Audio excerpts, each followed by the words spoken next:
Today, I am going to discuss with you all about the Aztreonam drug.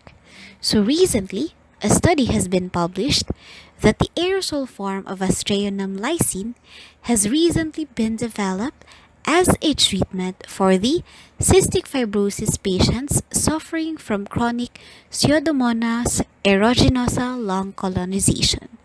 So this local administration means that the drug can reach the mucus concentration with severe lung disease in cystic fibrosis, resulting in a significant reduction in airway bacterial density and a parallel improvement in lung function. So before we are going to dig in with the Aztreonam inhalation, let us first discuss what is Aztreonam in the form of intravenous or intramuscular route of administration. Please look at the chemical structure of the Aztreonam. As you can see, Aztreonam is a monobactam bacteria. Aztreonam has an amino monobactamic acid core with a sulfonic acid group at position 1 that activates the beta-lactam carbonyl group. At position 3, an aminothiazole oxime group imparts the activity against the gram-negative bacteria. And at position 4, an alpha-methyl group provides stability of the ring against hydrolysis. So when combined with carboxylic acid moiety and the methyl groups present in the oxime side chain, they provide better enhanced activity against Pseudomonas species. So please take a look at the picture. We are going to discuss the mechanism of action of the drug Aztreonam. So we have here the cell wall layer. The connections between cell wall layers are made by the penicillin binding proteins, which provides structural integrity. So, after passage through the cell membrane, the drug interferes with the cell biosynthesis by preferentially binding to PBP3 or the penicillin binding protein 3. This is a septum peptidoglycan transpeptidase. So as you can see, here we have the Keystone. That is already the brand name of the inhalation drug. So as the binding of Aztreonam causes formation of elongated filamentous structures that subsequently mediate death by cell lysis. So always remember that Aztreonam has a broad spectrum of antibacterial activities against most gram-negative organisms. Now, let's proceed with the therapeutic indication of the drug Aztreonam. So like I've said earlier on the second slide, Aztreonam is a monocyclic beta-lactam antibiotic. It has a broad spectrum of antibacterial activities against most aerobic gram-negative organisms, including the Pseudomonas species. That's why they are termed as the magic bullet for aerobic gram-negative bacteria. However, take note of this. It has no significant activity against the gram-positive organisms or any anaerobic gram-negatives. So let's proceed with the dosage information. We have here the dosage guidelines for the adults and for the pediatric patients. So let's take a look. The maximum recommended dose for the adult is only 8 grams per day, while for the children, the maximum recommended dose is only 120 milligram per kilogram per day. So, under the brand name of the Aztreonam, like I've said earlier, this drug can be given either IV or through IM injection. So the dosage and the route of administration should be determined by the susceptibility of the causative organisms, the severity and the site of infection, and of course, the condition of the patient.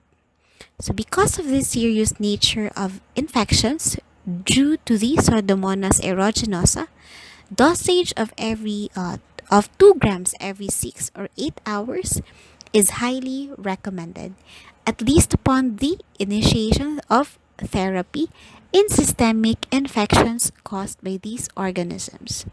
So, this intravenous route is recommended for patients requiring single doses greater than 1 gram or those with bacterial septicemia, localized parenchymal abscess, or other severe systemic or life threatening infections. So, the duration of the therapy depends on the severity again of the infection.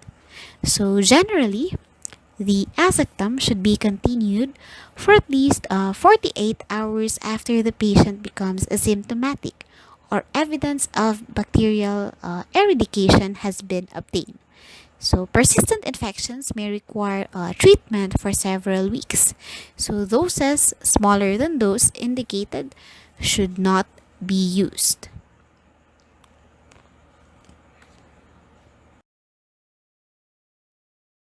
So now, let's proceed with the inhaled version of the Aztreonam, which is the Aztreonam lysine. So recently, it was only in the year February 22, 2010, that this drug has been approved by the FDA as a treatment for the respiratory symptoms in patients with cystic fibrosis who are colonized with the Pseudomonas aeruginosa. So let us all take a look at the structure of the Aztreonam lysine. So as you can see, we have here the addition of lysine. So what does this lysine do? So this lysine serves as the stabilizer, and it has only a less irritating effect on the airways compared to the IV version of the Aztreonam.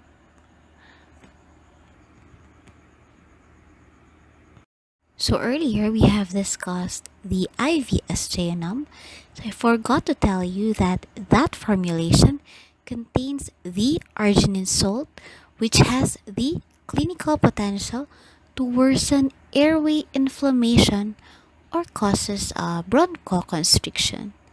So arginine is a substrate for nitric oxide production, which has been associated with airway inflammation in asthma. So that's why it is much preferred to use lysine in the inhaled version for the Aztreonam. So we have here already the disease that was discussed, the cystic fibrosis.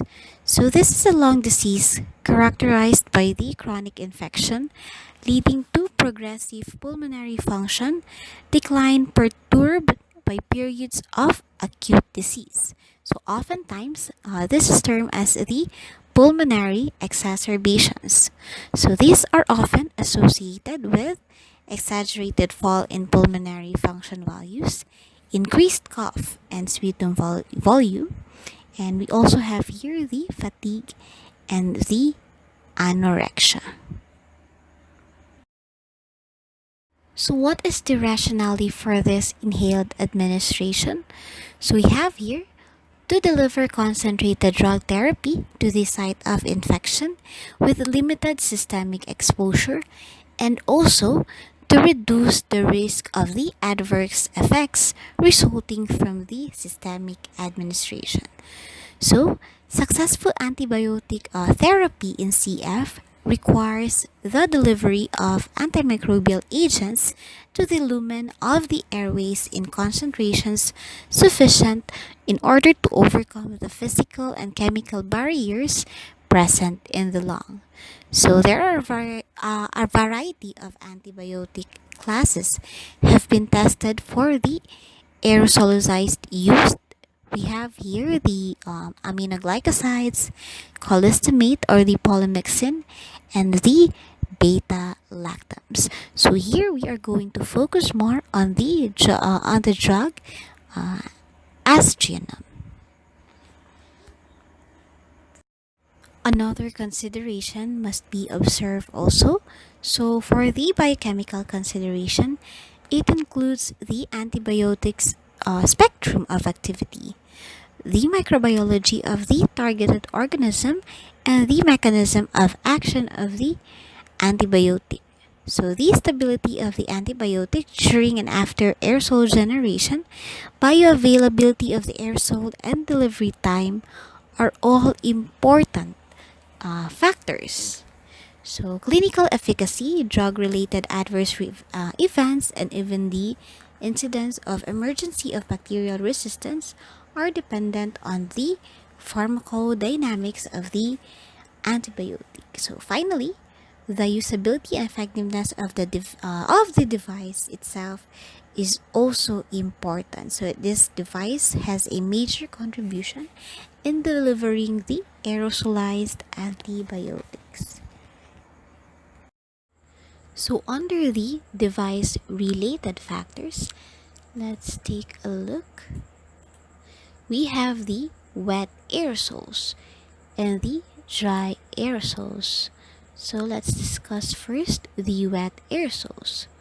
So, they are generated by a variety of mechanisms that can convert a homogeneous solution of drug into distribution of small droplets, which are then entrained into the inspiratory fluid.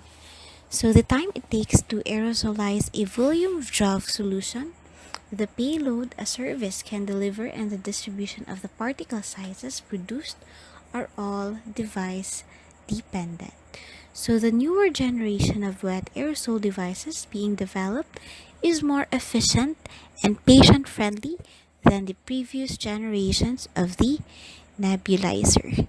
So we have here the example.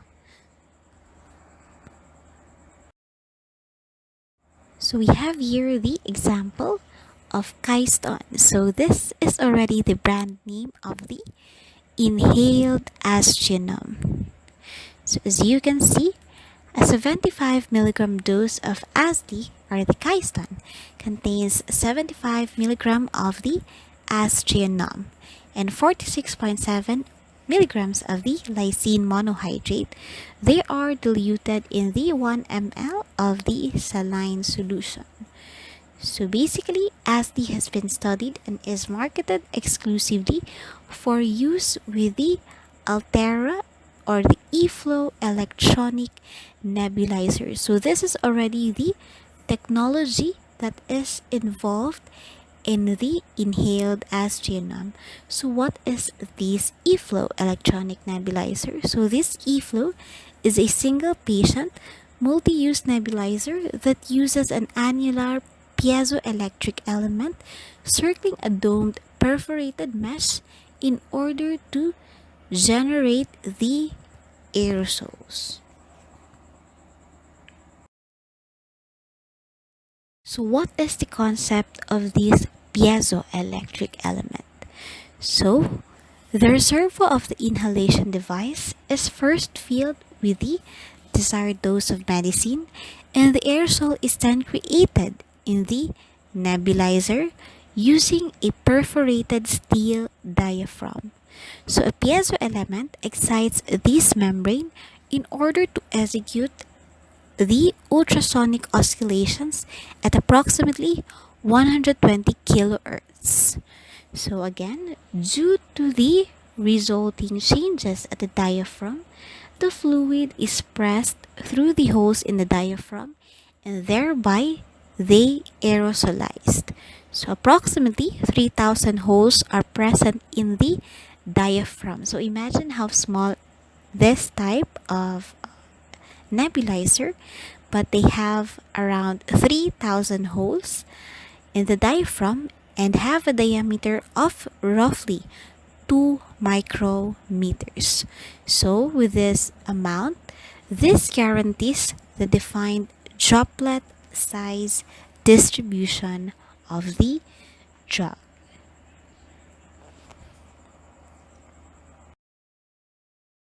So, in conclusion, the Aztreonam lysine for inhalation under the brand name of Keystone, it is a novel formulation of the Aztreonam suitable only for the aerosol administration. So, this is the first new class of antibiotic available for the chronic management of the cystic fibrosis with pulmonary infection for over 10 years already. So take note also that the treatment of chronic cystic fibrosis lung infection with the inhaled antibiotics for the site-specific drug delivery allows the concentrated drug therapy to the lumen of the lung with limited systemic exposure and a reduced risk of these systemic adverse effects. So there are also device considerations that must be followed. It includes the range of the particle sizes. We have the drug stability during the aerosol generation and also the aerosol generation and drug delivery rate. And of course, the durability and the expense of the drug. So I think that would be all for the Aztreonam. So thank you so much for listening our discussions.